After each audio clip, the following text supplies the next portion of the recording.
Good afternoon, everybody. It's great to see all of you on this very newsy day, to say the least. I have a couple of updates for you this morning, or this afternoon. As you know, this morning, the president spoke to President Putin of Russia. They spoke at length, and the president released a statement following that conversation in great detail. I can also confirm that the president just recently got off the phone with President Zelensky of Ukraine. His truth is as follows. I just spoke to President Zelensky of Ukraine. The conversation went very well. He, like President Putin, wants to make peace. We discussed a variety of topics having to do with the war, but mostly the meeting that is being set up on Friday in Munich, where Vice President J.D. Vance and Secretary of State Marco Rubio will lead the delegation. I am hopeful that the results of that meeting will be positive.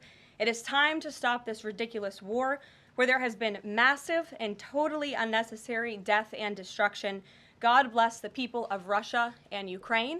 I myself just spoke to the president about these calls, and he told me to tell all of you they were very good calls, they were very positive, and the administration is wholeheartedly committed to a peace deal to end once and for all the Russia-Ukraine war. More on that later. I'm sure you'll have more questions to ask. This week, the president has continued to deliver on his promises to the American people. According to new polling that was released at the beginning of this week by CBS News, an overwhelming 70% of Americans said that President Trump is following through on what he pledged to do during his historic campaign. The poll also revealed that Americans see President Trump as a tough, energetic, focused, and effective leader fighting hard to improve their lives and our country. And yesterday, in particular, was a truly special day for the United States of America. Thanks to the great leadership of President Trump and the strong and tough leadership of President Trump, Mark Fogel, an American teacher detained by Russia, was returned to American soil and met with the president here at the White House last night. Special Envoy Steve Witkoff and the rest of President Trump's incredible national security team helped to negotiate the exchange that secured Mark Fogel's release. This event shows a good faith effort from Russia, and it's a sign, as I just said, that we are moving in the right direction to end this brutal war. Malphine Fogel, Mark's 95-year-old mother, was understandably very worried that she would never see her son again after his arrest in 2021. Mrs. Fogel was actually slated to join President Trump on stage at the July 13th Butler, Pennsylvania rally to speak out for Mark, and then the infamous assassination attempt against President Trump took place. But that day, before the rally, President Trump promised Mark's mother that when he returned to the White House, he would bring her son home. God saved President Trump's life on that day in Butler, Pennsylvania, and now Mark Fogel is back home safely with his family as a result. God is good. The president also continues to bring back common sense to our government. This week, he signed an EO to end the procurement and forced use of paper straws. Taxpayer dollars were wasted on these non-functional and massively unpopular products for no other reason than it made radical activists feel good about themselves. And on trade, President Trump continues to take bold action to protect America's critical steel and aluminum industries, much like he did in his first term. And the president signed proclamations to close existing loopholes and exemptions to restore a true 25% tariff on steel and elevate the tariff on aluminum to 25% as well. This administration believes these tariffs will protect our national security and put American workers first. And in the Oval Office yesterday with Elon Musk, President Trump took further action to make our federal government more efficient and effective. He signed an EO implementing the DOGE Workforce Optimization Initiative. Now agency heads will coordinate and consult with DOGE to significantly shrink the size of the federal workforce and limit hiring to essential positions only. The unaccountable bureaucracy will finally be reined in. On another important matter this morning, Senate Republicans continued to confirm President Trump's exceptionally qualified nominees, most recently Director of National Intelligence Tulsi Gabbard, who will be joining us later at the White House for her swearing-in ceremony. It's imperative that the remainder of the president's cabinet nominees are confirmed as quickly as possible. On another important matter this week, illegal alien criminals continue to be arrested and sent home as part of the ongoing mass deportation effort of the Trump administration. Just this week, 2 planes with 190 Venezuelan illegal aliens arrived in the Venezuelan capital from Fort Bliss, Texas.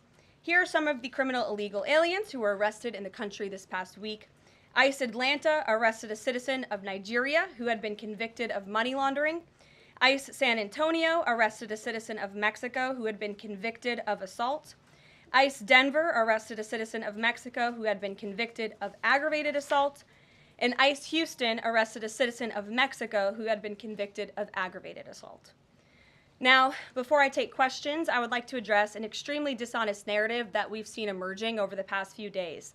Many outlets in this room have been fear-mongering the American people into believing there is a constitutional crisis taking place here at the White House. I've been hearing those words a lot lately.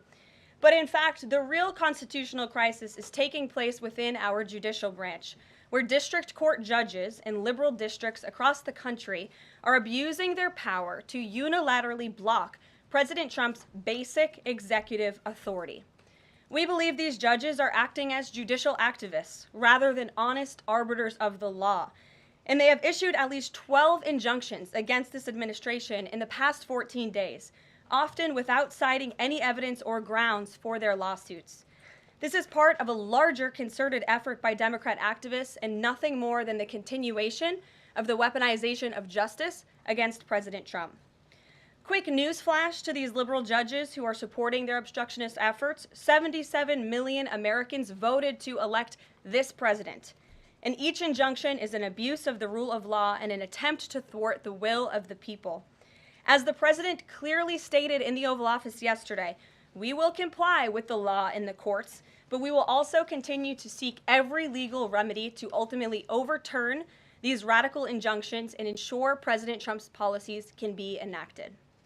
So here in our new media seat today, we have Chris Pavlovsky, an entrepreneur who has a strong passion for protecting freedom of speech.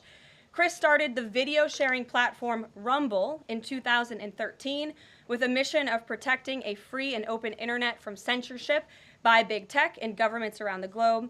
The platform has always been a place for independent creators to share their authentic opinions, and they have always included President Trump, in contrast to the way he was censored by other platforms in years past.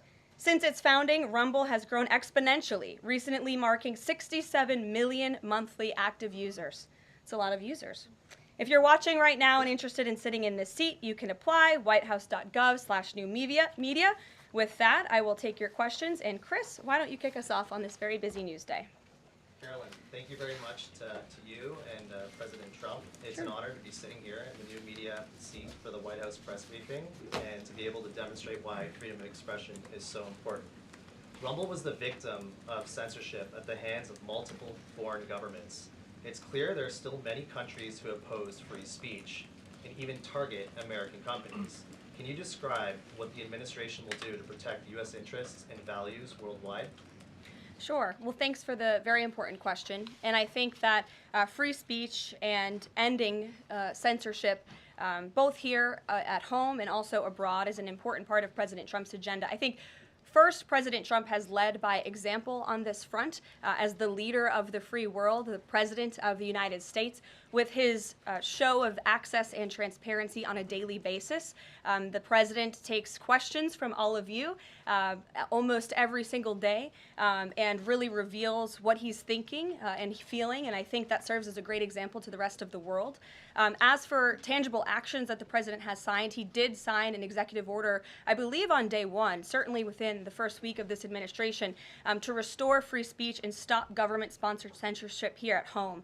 And the EO made it very clear that federal employees are not allowed to engage in any activity that would infringe upon the American people's right of free expression. So I think the president has led quite strongly on this. And I would just add, this is part of the reason we have a new media seat, to invite new voices into this room. Again, we're going to need to expand this room because so many people are interested, and we're very excited about that. It's a privilege to cover this White House, but we want all voices to be heard. So thanks for being us with here, Chris, and I hope you enjoy the briefing. Sure. Jordan. Thanks, Karoline. Data out this morning showed that consumer prices were up across a variety of goods, and just before that report, though, President Trump called for lower interest rates. The Fed said it's holding rates steady to try and tamp down further inflation. So how would lowering rates help keep inflation in check for the American people? Sure. Well, first of all, on the inflation point, we did receive those numbers, and they were worse than expected, which tells us that the Biden administration indeed left us with a mess to deal with. It's far worse than I think anybody anticipated, because unfortunately the previous administration was not transparent in where the economy truly was. We know people at this very podium told the American people that inflation was transitory and that it would go away. That was not the case. And now the last report of the Biden administration, as revealed today, shows that inflation is still about 4.5% higher over the past 3 months. This is an indictment on the Biden administration's mismanagement of the inflation crisis and their lack of transparency in addressing it. As for tackling inflation and interest rates, the president has made his position on this very clear. He wants interest rates to be lower, he wants inflation to be lower, and he believes that the whole of government economic approach that this administration is taking will result in lower inflation. I have said that from this podium many times. The president had record low interest rates and inflation rates in his first term. He believes that the economy can handle it and withstand it. And we're doing a lot to tackle the inflation effort on this front. It's a whole of government economic approach, and I've talked about what we're doing to tackle inflation quite a few times from this podium. Can you update us on reciprocal tariffs? That's going to come before Prime Minister Modi's visit tomorrow. I do believe it will come before the Prime Minister's visit tomorrow, and I will let the President discuss the details on the reciprocal tariff front. But this is something he believes strongly in, and it's very simple logic as to why the President wants to impose reciprocal tariffs. It's the golden rule, which we all learned when we were growing up in school. Treat others the way you want to be treated, and far too many nations around this world have been ripping off the United States of America for far too long, and that's why the President believes this will be a great policy that will benefit American workers and improve our national security.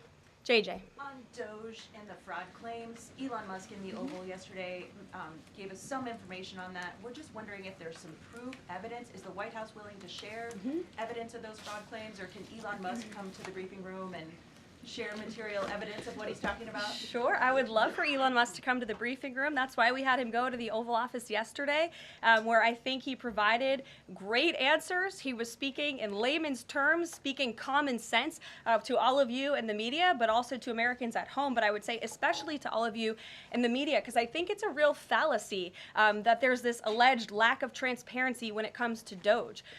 President Trump and Elon Musk have been incredibly transparent on what Doge is doing. There is an X account with the Doge handle. They are tweeting out what they are doing on a daily basis. They have a website where they are posting the receipts of the contracts that they are reviewing and the payments that they have stopped from going out the door. The secretaries of our departments have stopped from going out the door. And I would also say that before it was Elon Musk making our government efficient and accountable, it was some unnamed bureaucrat that none of you knew. Elon Musk is the richest man in the world. He's also now one of the most highly scrutinized men in the world alongside President Trump because of what he's doing and the access that he is allowing. So there's great transparency.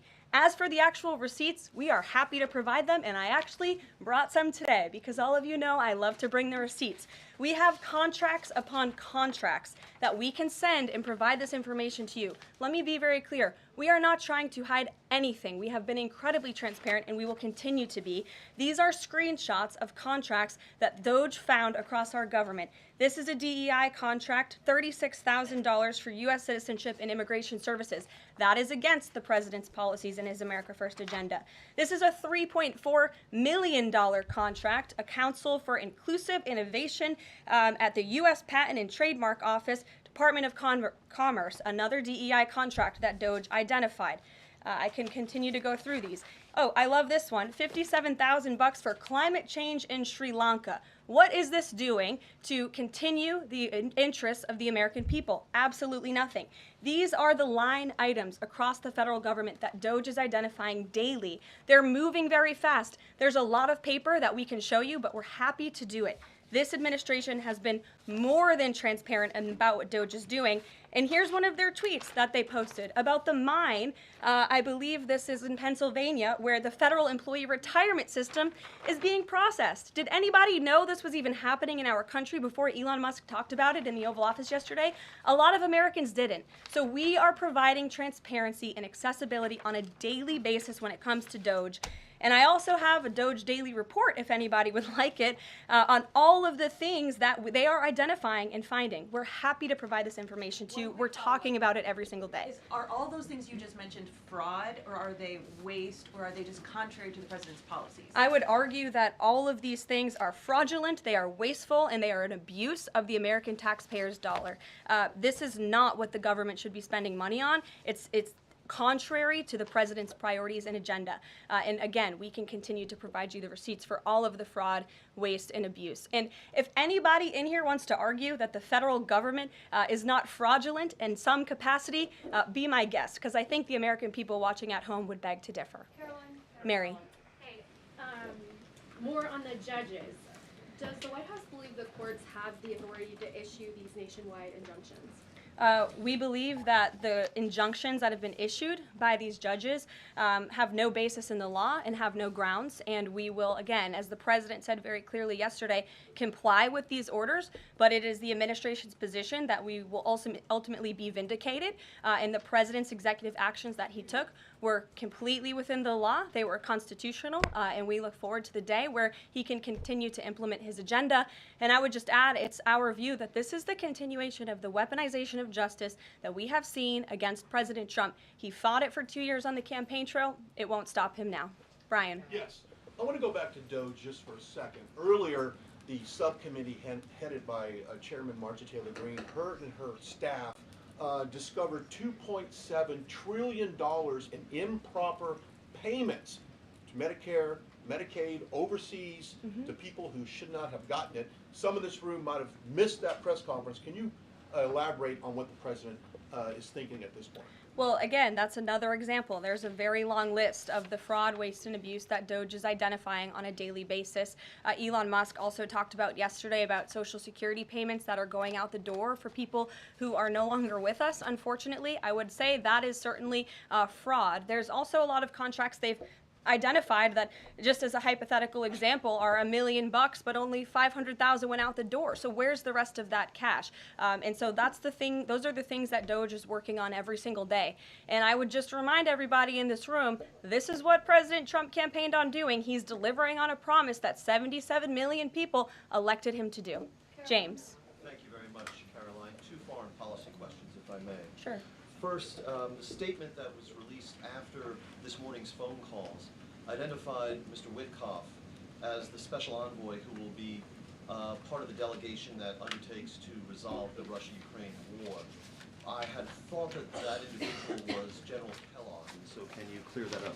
Sure, I'd be happy to. As you mentioned, the president, in his truth, following the phone call with Vladimir Putin, said that he has asked Secretary of State Rubio, the director of the CIA, John Ratcliffe, our national security advisor here at the White House, Michael Watts, and Steve Witkoff to lead the negotiations. As for General Keith Kellogg, he remains a critical part of this team in this effort. He's played a tremendous role in getting the negotiations to this point, and he's very much still part of the Trump administration. The other subject is Iran.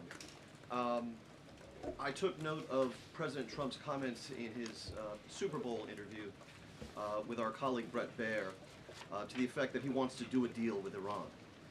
However, that interview appeared after the supreme leader of Iran, the Ayatollah Ali Khamenei, had already ruled out any additional negotiations with the United States. So kind of a two-part question. A, what gives the president any confidence that Iran will come to the table? And B, more fundamentally, why is the president interested in doing a deal with Iran instead of doing everything he can, perhaps short of U.S. military intervention, to try and hasten the end of what many of his own supporters regard as an evil regime? Well, the president has made it very clear that he will never allow Iran to have nuclear capabilities. That is a red line that he has drawn, and he will not allow that to happen. But you asked why President Trump wants to make a deal. I would remind you, he's the master of the art of the deal. He is America's deal maker in chief. He leads from a position of securing peace through strength. And I think time and time again already, in just 4 weeks, we have seen the president being able to negotiate successful deals with our partners, our adversaries all around this world. The release of Mark Fogel just last night is something that I think speaks to the president's deal-making ability. This is something that the Biden administration allegedly tried to do for 3.5 years. I think you all should go back and ask some of those Biden administration officials what they even tried to do and why weren't they successful, because for 3.5 years Mark Fogel sat in a Russian prison and it took President Trump 3 weeks to get him back on American soil. There's nobody better at making deals than Donald Trump. Phil Wegman. Thank you. 2 foreign policy questions. Ukrainian President Zelensky has said after the war that he wants NATO membership or nuclear weapons. We heard Defense Secretary Hegseth say that NATO membership was unrealistic. What's the president's view on the other option, on a nuclear Ukraine?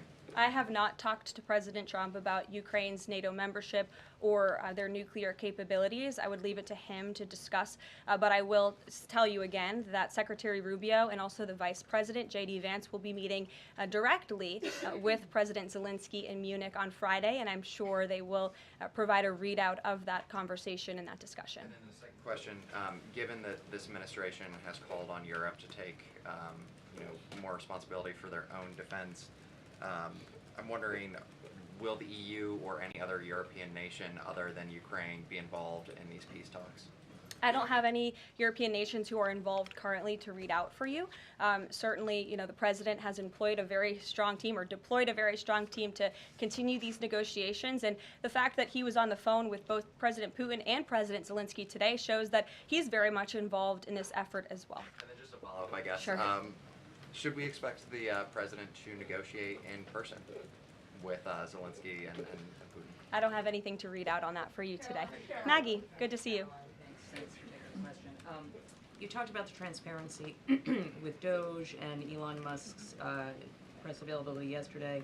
There is a conflict of interest law in place that says that people who have personal interests can't interact with government entities that could touch on those. Has President Trump signed a waiver for Elon Musk? Does such a thing exist? If it does, will you guys release it in the interest of transparency that he's committed to? I have not seen the law that you are referring to. What I can tell you is that Elon Musk, as I've confirmed before, is a special government employee. He is filing the proper financial disclosure, and he is complying with all applicable federal laws. As you also heard, Elon address this directly yesterday in the alleged conflict of interest, and he said everything he's doing is very public, and if you all perceive a conflict of interest, you're welcome to bring that up. And as the president said, if he feels like Elon is engaging in something that's a conflict of interest, he will tell Elon not to do that. And Elon also said yesterday that before he moves forward with anything, he consults with the President of the United States. So we're very confident with the ethics and the guardrails that have been put in place here. Caitlin. Thanks, Caroline. I have a few things for you, but on the commitment by President Trump, he said that he and President Putin agreed to visit each other's respective nations. Are there any preconditions that President Trump has that President Putin must do before he goes and meets with him, withdrawing some forces, withdrawing all forces, anything like that? Not that I'm aware of. That doesn't mean they don't exist, but I was just talking with the president in our national security team. I wasn't made aware of any conditions, but if they exist, I'm happy to provide those. And on the president himself, he styles himself as this master negotiator.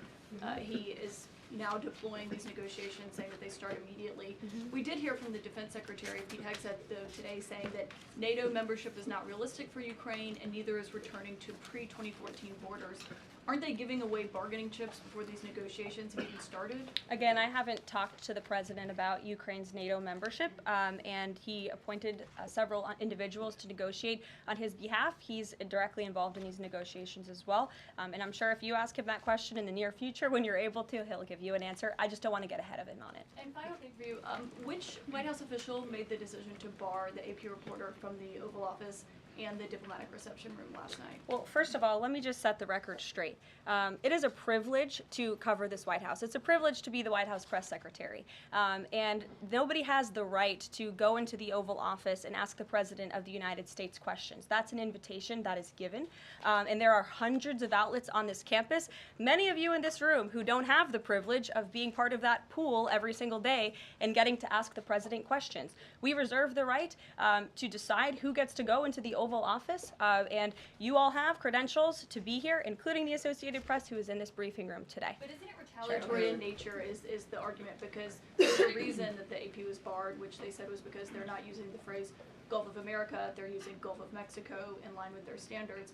And so the question here is this setting a precedent that this White House will retaliate against reporters who don't use the language that you guys believe reporters should use? And how does that align with the First Amendment commitment that you were just talking about? I was very upfront in my briefing on day one that if we feel that there are lies being pushed by outlets in this room, we are going to hold those lies accountable. And it is a fact that the body of water off the coast of Louisiana is called the Gulf of America. And I'm not sure why news outlets don't want to call it that, but that is what it is. The Secretary of Interior has made that the official designation in the Geographical Identification Name Server. And Apple has recognized that, Google has recognized that, pretty much every other outlet in this room has recognized that body of water as the Gulf of America, and it's very important to this administration that we get that right, not just for people here at home, but also for the rest of the world. Sure. Thank you, Karoline. The prisoner exchange with Russia coming at the same time as the president is now announcing negotiations to end the war in Ukraine. The timing of that is hard to ignore. Was Ukraine discussed as part of this prisoner swap? I was not involved in those discussions, so I can't comment on whether that came up or not.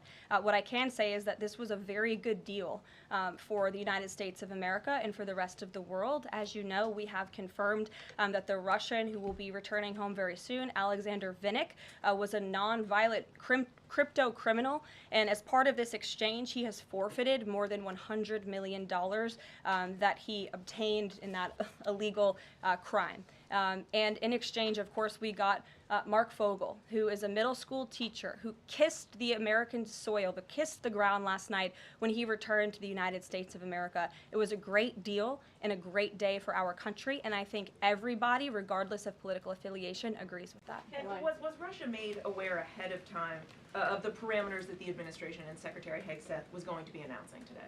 The NATO perimeters? Yes. I'm not sure. You'd have to ask Secretary Hegseth in the Defense Department on that, since he announced them. Jackie. Thank you, Caroline. Just to be clear, so when we're listening for a shift in position on U.S. policy, should we only listen to the President and maybe not the Secretary of Defense? Because what he outlined today would represent a shift in U.S. policy. I'm not saying that. I'm just saying I speak for the President of the United States behind this podium, and I will let him discuss that. Can you tell us any more about the next hostage releases? I understand another American's coming out today. Sure. I'm glad you asked. It speaks to President Trump's deal-making ability, and we can confirm the safe release of one American and two individuals from Belarus, one of whom worked for Radio Liberty. Out of respect for the privacy of these individuals, their request, we have no further details to announce on their identities, but we can confirm that one American was released today, and it's a remarkable victory on the heels of Mark Fogel returning to America last night. Anything on who the U.S. might be releasing in exchange? I don't have details on that at this moment. I don't have details on that at this moment. I do know that these three individuals have been released and are on their way home to their respective countries. Karoline, thank you so much. Can you explain how President Trump envisions the war in Russia and Ukraine coming to an end? Does he expect Ukraine to hand over all the territory in question? Again, these negotiations are ongoing. I will allow the president to divulge any red lines that he may set, but I think as deals in the past have come to fruition, the president has proven one of the things that makes him a very effective negotiator is not revealing what he's anticipating from both sides, but he is at the forefront of these negotiations in addition to the very qualified individuals who he's tasked with speaking to both President Putin and President Zelensky. And speaking of deals, a meeting with the President of the United States offers any foreign leader credibility. Was it part of the prisoner swap with Fogel that President Trump agreed to meet with Putin? Again, I was already asked this question. I said I was not made aware of that, but we can certainly get you an answer on that. I'll check in with the NSC. Sure, Monica. Thanks, Caroline. It's clear that this administration is dedicated to both truth and transparency. We know that with Doge, but we also know that because this administration recently announced it's going to declassify the assassinations of Martin Luther King Jr., JFK, and RFK. I'm wondering, is it likely that we're going to see more information regarding the assassination attempts on the president's life while he was on the campaign trail? In regards to the assassination of the individuals you mentioned, President Trump signed that executive order directing the respective agencies to do it. I know that that process continues and is ongoing. He's committed to transparency in the declassification of these very important files that I think many Americans are not only interested in learning about, but also have the right to know about. As for the two heinous assassination attempts on the president's life, he's spoken to this publicly. I've spoken to him about it privately, and as he said publicly to all of you, he feels he has a right to know about further information about the individuals who tried to kill him, tried to take his life. And so, if and when we get that information, I'll leave it up to the president to decide whether or not he would like to reveal it. But I believe in the effort of transparency that we've seen consistently from this president, he certainly will. Daniel. Thanks, Caroline. I wanted to ask you about the $59 million that FEMA sent to New York City migrant hotels. Secretary Kristi Noem just put out a statement saying that she's clawed back the full payment that FEMA activists unilaterally gave to NYC migrant hotels. She wrote, "Mark my words, there will not be a single penny spent that goes against the interest and safety of the American people." What does the response of the Trump administration send to any federal bureaucrats that are thinking about obstructing the president's agenda? They will be held accountable. The president is signing executive orders daily, and he expects all officials across the administration, regardless if they are a political appointee or if they are a career bureaucrat, to adhere to the will of the American people and the 77 million Americans who re-elected President Trump. He's here for a reason, and he is focused every day on implementing his administration's goals and sending $59 million to a migrant hotel to house illegal immigrants when there are still people in North Carolina and California who have not received FEMA funding is not something that this administration is going to tolerate. Deanna. Thank you so much, Caroline. One on New York and one on Russia, please. On New York City Comptroller Brad Lander is accusing Doge of clawing back $80 million that was intended for New York City FEMA funding. Wondering if you've heard about that figure, if that figure is accurate, and why that money was taken back. I have not heard about that figure. Doge is moving very quickly, but I can get the receipts and gladly send them to you. I know that story is likely of great interest to the New York Post. And then one John. on Russia, please. Sure. Is President Trump waiting for a kind of signal or an action from Putin to go to Russia? And would he be willing to go to Ukraine in the future? I don't have any decisions to make on the president's potential visit to Russia or any in-person meeting at this time. John. Thanks a lot, Caroline. Two questions, one on foreign policy, one on domestic policy. Following up on the president's call that he had with President Putin, does the president view Russia, does he view President Putin as an ally, as a partner, as a competitor, or as an adversary? I believe this nation views Putin and Russia as a great competitor in the region, at times an adversary, but as the president has said as well, he enjoys having good diplomatic relationships with leaders around the world, finding that common ground, also calling them out when they are wrong, and leading from a position of peace through strength. That's the president's greatest strength, and we've seen that again, time and time again. And then, as you pointed out in your statement regarding the confirmation of Tulsi Gabbard, there was one Republican who voted against the nomination of Tulsi Gabbard. It was Senator Mitch McConnell. Similarly, how does the administration view Senator McConnell? Can he be a partner in the president's legislative agenda? Are you disappointed that he voted against not only Tulsi Gabbard, but also Pete Hegseth to be the defense secretary? I think we're greatly disappointed in any Republican who chooses willfully to vote against the president's exceptionally qualified cabinet nominees and picks to lead his America First administration.